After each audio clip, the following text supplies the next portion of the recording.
அன்பிற்கும் மதிப்புக்கும் உரிய நேயர்களே, விஸ்வாவசு வருஷம் வைகாசி மாதம் 15/5/2025 14/6/2025 வரை வைகாசி மாதம் 31 நாட்கள். இந்த மாதத்தில் சில விசேஷங்கள் உண்டு. அதே போல் கிரகங்களுடைய ஆளும் தன்மையானது சில விசேஷ தன்மை கொண்ட விஷயங்கள்லாம் இருக்குது. அப்படி பார்க்கும்பொழுது இந்த மாதம் வைகாசி மாதம் விஷ்ணுபதி புண்ணிய காலம்னு சொல்லக்கூடியது. இது எதில் வரும் அப்படின்னா, பெருமாள் ஆலயங்களில் நம்ம எப்படி சிவாலயத்தில் பிரதோஷமோ அந்த மாதிரி பெருமாள் ஆலயத்தில் விஷ்ணுபதி 2 மாதத்துக்கு இருக்க அந்த மாத பிறப்பன்னைக்கு விஷ்ணுபதி புண்ணிய காலம்னு சொல்லுவாங்க. அது புண்ணிய காலம். அதில் பல கோவில்களில் நம்ம எப்படி ஆடி அமாவாசை, புரட்டாசி அமாவாசை, தை மாதம் மாதம் அமாவாசை எள்ளு தண்ணி விடுறோமோ முன்னோர்களுக்கு, அதுபோல் பெருமாள் ஆலயங்களில் சில வைபவங்கள் பண்ணி அந்த விஷ்ணுபதி புண்ணிய காலத்தில் பால் எள்ளுனால தர்ப்பணங்கள் பண்ணுவாங்க முன்னோர்களுக்கு. அது ரொம்ப விசேஷமானது. ஆனால் அதெல்லாம் கடைப்பிடிக்கிறாங்களா என்னங்கிறது, பல கோவிலில் கடைப்பிடிக்கிறாங்களா என்னங்கிறது தெரியாது. அதனால் இது முறை. அந்த விஷயத்தை மட்டும் நான் சொல்கிறேன், வச்சுக்கோங்க. அடுத்தது பார்த்தீங்கன்னா, மாதத்தில் 2ஆம் நாள் சங்கட சதுர்த்தி வருது. அடுத்த மாதத்தினுடைய 10ஆம் நாள், அதாவது 24/5 சனி மகா பிரதோஷம் வருது. உங்களுக்கு சனி பிரதோஷத்தை பற்றி தெரியும். அடுத்தது அமாவாசை 26ஆம் தேதி அமாவாசை வந்துடுது. அடுத்தது பார்த்தீங்கன்னா, அக்னி நட்சத்திரம் சித்திரை மாதம் 4/5 ஆரம்பித்து இந்த 28/5 அக்னி நட்சத்திரம் முடிஞ்சிடுறது. அதுக்கு மேலே முகூர்த்தங்கள், கிரகப்பிரவேசம், வித்யாதி, முடி இறக்கிறது, காது குத்துறது, இந்த மாதத்தில் ஏதாவது திட்டமிட்டிருந்தால் இது அக்னி நட்சத்திரத்தில் ஏன் போய் செய்வானே அப்படின்னு இருக்கக்கூடியவர்கள் செய்யக்கூடாது தான். கண்டிப்பாக கிரகப்பிரவேசம் பண்ணக்கூடாது. வீட்டில் யாகங்கள்லாம் வளர்த்தக்கூடாது. இந்த அக்னி நட்சத்திரத்தில் மரங்களை வெட்டக்கூடாது. செடி மரம், தேவையில்லாத மரம் வெட்டுறேன் அப்படின்லாம் வெட்டக்கூடாது. அதே போல் வீடு கட்டுறது, வீடு மூடுதல் கூடாது. அதாவது இந்த காங்கிரீட் போடுறதெல்லாம் அக்னி நட்சத்திரத்தில் செய்யக்கூடாது. சில பாரம்பரியமான சில விஷயங்களை செய்ய மாட்டார்கள். கோவில் கும்பாபிஷேகம் மட்டும் பண்ணலாம் அப்படின்னு இருக்குது. அதுவும் மாரியம்மன், காளியம்மன் அந்த மாதிரி இருக்கக்கூடிய சுவாமிகளுக்கெல்லாம் அக்னி நட்சத்திரத்தில் தாராளமாக கும்பாபிஷேகம் பண்ணலாம். அடுத்ததாக 4/6 அந்த நாளில் வாஸ்து புருஷன் அப்படின்னு சொல்லக்கூடிய வாஸ்து நாள். வாஸ்து புருஷன் நித்திரை விட்டெழுதல் அப்படின்னு சொல்லக்கூடியது. அன்னைக்கு 10 மணியிலிருந்து 10:45 வரைக்கும் இந்த வாஸ்து பூஜை பண்ணக்கூடியது, பூமி பூஜை பண்ணக்கூடியது. வீட்டுக்கு காங்கிரீட் போடுறதா இருந்தால் அந்த காங்கிரீட்டுக்கு பூஜை போட்டு காங்கிரீட் பண்ணுறது. இல்லை ஏற்கனவே பூமி பூஜை போட்டிருந்தோம், கட்ட ஆரம்பிக்கலை அப்படின்னா இப்போ கட்ட ஆரம்பிக்கிறது. அதே போல் பூமியில் ரொம்ப நாளாக கட்ட முடியல அப்படின்னு சொல்லக்கூடியவர்களுக்கு, இடம் வாங்கிட்டோம் கட்ட முடியல, பண வசதி இல்லை, வரல, லோன் கிடைக்கல, இல்லை சும்மா வாங்கி போட்டு ரொம்ப நாளாக இருக்குது அப்படிங்கிறவங்களாம் என்ன பண்ணணும்னா, இந்த வாஸ்து புருஷன் நித்திரை விட்டதில் அன்னைக்கு உங்கள் மனையில் கால் வைக்கணும். கொஞ்சோண்டு மஞ்சள் குங்குமமாவது போடணும். முடிகிறவங்க விளக்கேற்றலாம். அப்படி இல்லைன்னா பசுமாடை உங்கள் இடத்துல 1 மணி நேரமோ 2 மணி நேரமோ கட்டி போடலாம். பசுமாடு வளர்த்துறவங்ககிட்ட சொல்லி கூட்டிகிட்டு வந்து கூட கட்டி போடலாம். இன்றைக்கெல்லாம் பசுமாடு கூட்டிகிட்டு வந்தால் அது ஒரு தொழில். பசுமாடு கண்ணை கூட்டிகிட்டு வந்தால் 1000 ரூபாய் சார்ஜு. நடத்தி கூட்டிகிட்டு வந்தாலும் சரி, வண்டியில் கூட்டிகிட்டு வந்தாலும் சரி, வண்டியில் கூட்டிகிட்டு வந்தால் வண்டி சார்ஜு. அதெல்லாம் கொண்டு வந்து பசுமாடு அங்கே விட்டு, அந்த பசுமாட்டினுடைய கோத்தூளி அப்படின்னு சொல்லக்கூடியது, பசுமாட்டு கால் குழம்பு பட்ட தூசுகள் அந்த இடத்துல தூசாகும். அப்படி தூசாச்சுன்னா ஒரு நல்ல ஒரு லட்சுமி கடாட்சமாக அந்த மனை இருக்கும். அதை அன்றைக்கி பண்ணலாம். அடுத்தது 6ஆம் தேதிக்கு மேலே குரு அஸ்தமன காலமாக இருக்கிறதுனால அது 6/6 ஆரம்பித்து 6/7 வரைக்கும், அதாவது ஆணி 22 வரைக்கும் குரு அஸ்தமன காலம். இந்த காலங்களில் ரிக்வேதத்தை பின்பற்றக்கூடிய பிராமண சமூகத்தை தான் சொல்ல முடியும். ஏன்னா அவங்க தான் ரிக்வேதத்தில் இருப்பாங்க. அவர்கள் கண்டிப்பாக வீட்டில் திருமணம், கிரகப்பிரவேசம் அப்படின்னு சுப நிகழ்ச்சிகள்லாம் கண்டிப்பாக பண்ணக்கூடாது.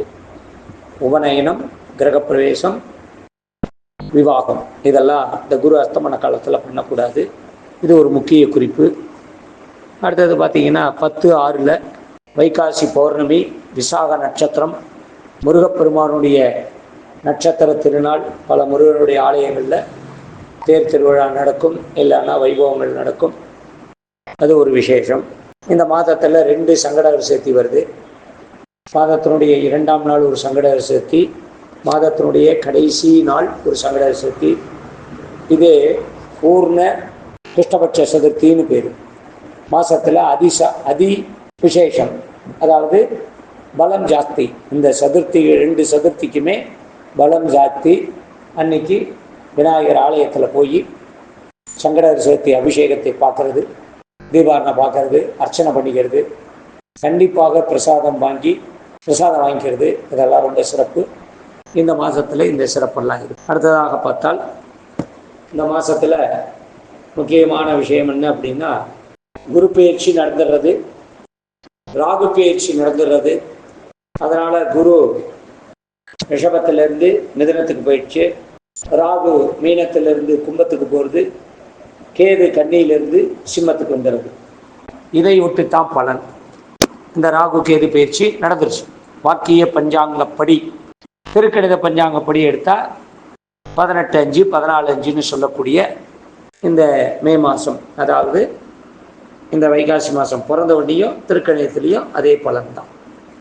இந்த சனி பயிற்சி மட்டும்தான் ஒரு கான்ட்ரவர்சியில் இருக்கு. 2026 மாசி மாதம்தான் வருது அப்படிங்கிறது கரெக்டு. இப்போ சனி பயிற்சி நடந்துருச்சுன்னு சொல்லி போன மாதம் எல்லாம் சொன்னாங்க இல்லையா. நான் சனி பயிற்சிக்கு பலன் போடலை. ஏன்னா சில குழப்பத்தில் விஷயத்தை வச்சு சனி பெயர்ந்ததாக சொல்லி எல்லாரும் சரி திருக்கணிதப்படி சனி பயிற்சி ஆகிடுது, அதை அப்படி வச்சுக்கலாம். ஆனால் நட்சத்திர சாரம் இன்னும் மாறாமல் இருக்கும் பொழுது அது அப்படி சனி பயிற்சியாக தான் சொல்கிறது சொல்கிறாங்க. அந்த டிபேட்டுக்கு நான் போக விரும்பலை. அதனால் இந்த மாதம் இது குரு பயிற்சி ஆனதாக தான் வச்சுக்கணும். ராகு கேது பயிற்சி ஆகிருக்கு. பட் இந்த மாதத்தில் தான் இந்த குரு பயிற்சியும் ராகு கேது பயிற்சியும் தங்களுடைய சிறப்பான வேலைகளை செய்ய ஆரம்பிக்கும். அதையொட்டி இந்த மாதம் இனி 12 ராசிகளுக்கு உண்டான பலன்களை பார்க்கலாம். கன்னிராசி அன்பர்களே, கன்னி லக்னக்காரர்களே, இந்த ராசிக்கு ஒரு சிறப்பு உண்டு.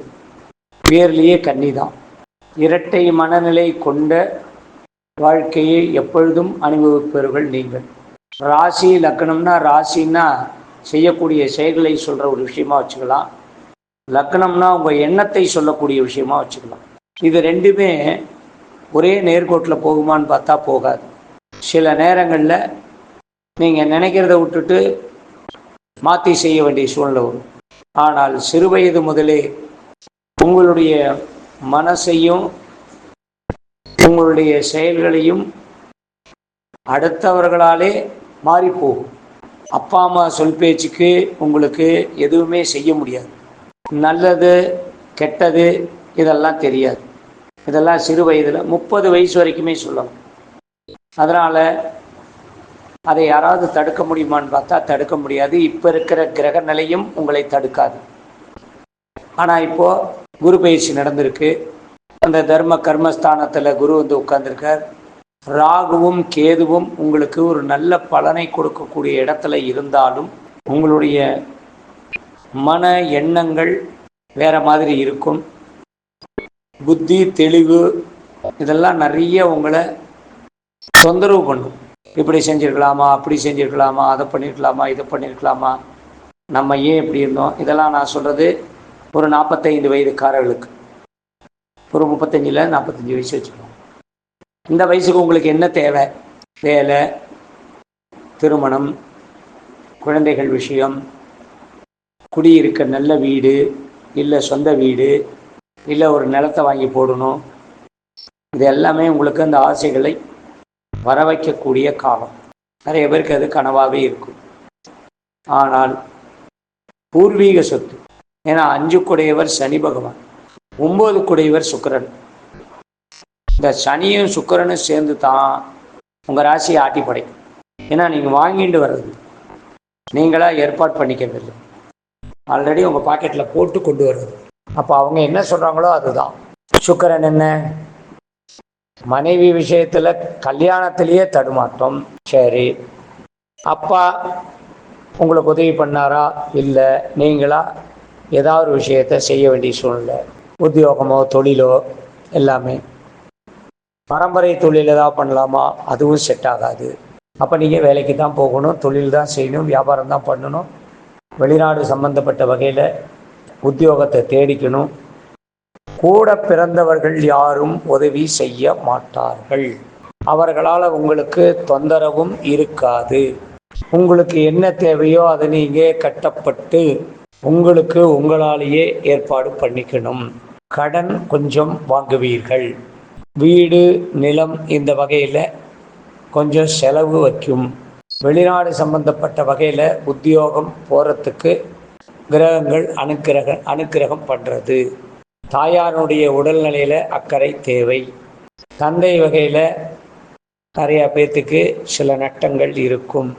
ஆனால் தூக்கம் வராமல் தவிப்பவர்களும் தூங்கவே முடியலேன்னு நினைக்கிறவங்களும் சில உங்களுக்கு பிடித்தமான கோவில்களுக்கு போய் அந்த கடவுள்கிட்ட வேண்டுதல் போட்டு நேரமாக இரவு அந்த டின்னர்னு சொல்லக்கூடிய இரவு உணவை நேரமாக எடுத்துக்கொண்டு ரொம்ப நேரம் கண் விழிக்கிறது, டிவி பார்க்கறது, பாட்டு கேட்கறது, அன்றாடம் நடக்கக்கூடிய விஷயங்களுக்கு மனசில் அளவூட்டிகிட்டே இருக்கிறது, இதெல்லாம் வேண்டாம்.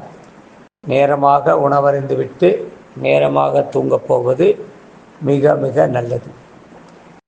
மனைவனுடைய அனுசரணை, ஒத்துழைப்பு உங்களுக்கு எல்லா விஷயத்திலையும் நல்லதே எடுத்து சொல்லும்.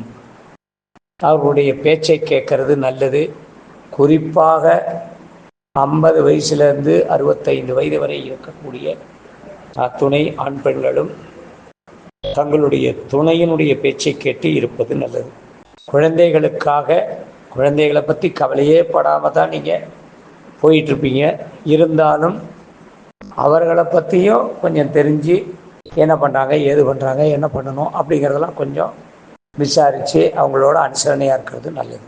வியாபாரிகளுக்கு வியாபாரம் சிறப்பாக இருக்கும், லாபம் உண்டு, வேலை கொஞ்சம் அதிகமாக இருக்கும், மார்க்கெட்டிங் கொஞ்சம் வேலை வாங்கும். வேலையில் இருக்கிறவங்க கொஞ்சம் உங்களுக்கு பல தொந்தரவுகளை கொடுப்பாங்க. உங்களுக்கு கீழே நிறைய பேர் வேலை செய்கிறாங்கன்னா, உங்களுடைய கஸ்டடியில் இருக்காங்கன்னா அவங்கள பற்றி நீங்கள் நல்லபடியாக தெரிஞ்சு வச்சுக்கணும். சினிமா துறையில் இருக்கக்கூடியவர்கள், மீடியா துறையில் இருக்கக்கூடியவர்களுக்கு சில எதிரிகள் உருவாவாங்க. அவர்களாலே அதிகப்படியான தொல்லைகளும் இருக்கும்.